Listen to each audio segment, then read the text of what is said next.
మిత్రులారా నమస్తే, నేను మీ ప్రసాద్ మూర్తి. రాజకీయాలంటే క్రికెట్ మ్యాచ్ కాదు కదండి. రాజకీయాలంటే వాలీబాలు, ఫుట్బాలు ఇట్లాంటి క్రీడలకి పాలిటిక్స్కి సంబంధం ఏముంది? కానీ అదేమిటో కానీ మన దేశంలో క్రికెట్ మ్యాచ్ అంటే, అది కూడా ముఖ్యంగా ఇండియా పాకిస్తాన్ క్రికెట్ మ్యాచ్ అంటే అది పొలిటిసైజ్ అయిపోతుంది. విచిత్రంగా అన్నమాట. సో ఇండియాకి పాకిస్తాన్కి మధ్య బార్డర్ సమస్య ఉండొచ్చు, ఇండియాకి పాకిస్తాన్కి మధ్య జాతి వైరం ఉండొచ్చు, ఏమైనా ఉండొచ్చు, రాజకీయ వైరం ఉండొచ్చు, అన్ని రకాలుగా ఉండొచ్చు. కానీ క్రికెట్ మ్యాచ్ ఇండియా పాకిస్తాన్ మధ్య జరిగితే ఇది రకరకాలుగా పొలిటికల్ రూపం తీసుకుంటుంది, రాజకీయం రంగు పులుముకుంటుంది. ఇప్పుడు నేను ఎందుకు చెబుతున్నానంటే, నిన్న బండి సంజయ్ గారు మాట్లాడుతూ ఎమ్మెల్సీ ఎన్నికల గురించి ఆయన మాట్లాడుతున్నాడు. కరీంనగర్ వెళ్ళాడు. ఎమ్మెల్సీ ఎన్నిక 27 ఫిబ్రవరి. సో ఈ ఎమ్మెల్సీ ఎన్నికను చాలా ప్రతిష్టాత్మకంగా వాళ్ళు తీసుకున్నారు. అది వేరే విషయం, ఎవరు గెలుస్తారు ఎవరు ఓడిపోతారు అనేటటువంటిది. ఈ ఎమ్మెల్సీ ఎన్నికను మీరు మీ ఈ 14 నెలల పరిపాలనకు రెఫరెండంగా తీసుకుంటారా అని చెప్పి బండి సంజయ్ అడగడము, ఈ పొలిటికల్గా ఇవన్నీ కూడా ఈ జిమ్మిక్కులు, ఈ వ్యూహాలు, ఈ టెక్నిక్లు ఇవన్నీ మామూలే. కానీ బండి సంజయ్ ఏమన్నారంటే, ఈ మ్యాచ్ అనేటటువంటిది ఇది ఎమ్మెల్సీ ఎన్నిక కాదు, this is the cricket match. Congress party is Pakistan and BJP is India అన్నాడు. ఈ ఏమిటండి, ఏమన్నా అర్థం ఉందా? అస్సలు ఇప్పుడు మనం బీజేపీ వారిని ప్రత్యేకంగా ఎందుకు మీరు టార్గెట్ చేసి మాట్లాడతారంటే, మరి ఇట్లాంటి మాటలు మాట్లాడినప్పుడు మాట్లాడకుండా ఉంటామా? ఇండియా పాకిస్తాన్ క్రికెట్ మ్యాచ్కి ఇక్కడ తెలంగాణలో జరుగుతున్న ఎమ్మెల్సీ ఎన్నికకి ఏమైనా సంబంధం ఉందా? ఇండియా క్రికెట్ మ్యాచ్కి, పాకిస్తాన్ క్రికెట్ మ్యాచ్కి ఇక్కడ బీజేపీ పార్టీకి, కాంగ్రెస్ పార్టీకి ఏమైనా సంబంధం ఉందా? మొత్తం కులాలు, మతాలు, ప్రాంతాలు, భాషలు అతీతంగా అందరూ కూడా ఇండియా గెలిస్తే బ్రహ్మాండంగా ఆనందించారు. సరే, జావేద్ అఖ్తర్ లాంటి వాళ్ళు కూడా బ్రహ్మాండంగా విరాట్ కోహ్లీని పొగుడుతూ ఆయన ట్వీట్ చేస్తే, జావేద్ అఖ్తర్ ముస్లిం కాబట్టి నీ మనసులో ఉన్నది ఒకటి, నువ్వు పైకి ఒకటి చెబుతున్నావు అని చెప్పి వాడు ఎవడో ట్వీట్ చేస్తే వాడి మీద విరుచుకుపడ్డాడు జావేద్ అఖ్తర్. ఇదో ఇట్లా ఉంటాయి. కానీ ఇంత దుర్మార్గంగా ఇట్లాంటి మాటలు బయట వాళ్ళు మాట్లాడుకోవడం, విషం ఎక్కించడం అనేటటువంటిది జరుగుతుంది. కానీ రాజకీయ నాయకులకి ఇదేం పోయే కాలం ఏమిటిది అసలు? ఎమ్మెల్సీ మ్యాచ్ ఏమిటి, ఇది క్రికెట్ మ్యాచ్ ఏంటి? MLC election not a cricket match. కానీ ప్రతి దాన్ని కూడా ఏదో ఒక రకమైనటువంటి రాజకీయ రంగు పొలవడం అనేటటువంటిది మన వాళ్ళకి అలవాటైపోయి ఈ విధంగా మాట్లాడుతున్నారు.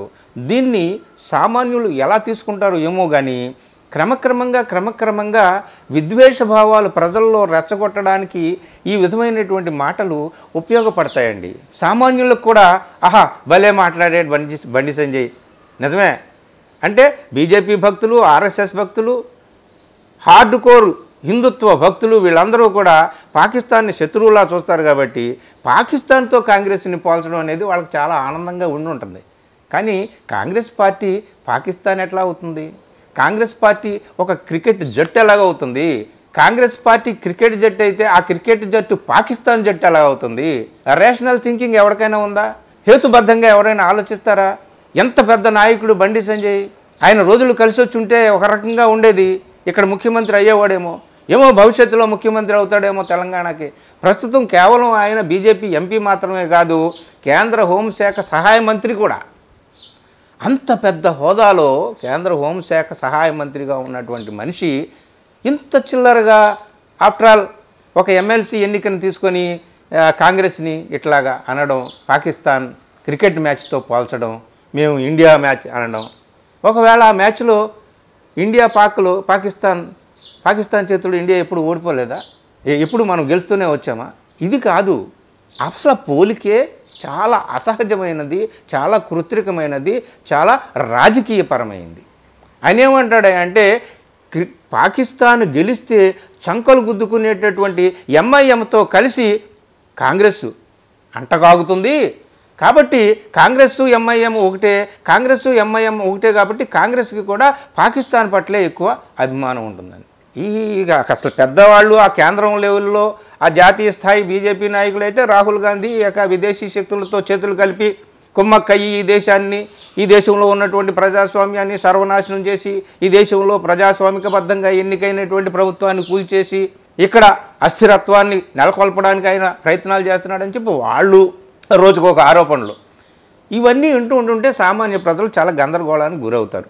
ఏది ఏమైనా బండి సంజయ్ అంతటి గొప్ప నాయకుడు, రాజకీయ పరిపక్వత కలిగినటువంటి వాడు, పోరాటశీలం ఉన్నటువంటి, పోరాట దృక్పథం ఉన్నటువంటి, మంచి ప్రతిభ ఉన్నటువంటి నాయకుడు ఇంత చీప్గా ఇట్లాగా పోలికి తీసుకురావడం అనేటటువంటిది సామాన్యులకు కూడా చాలా ఆశ్చర్యం కలిగిస్తుంది.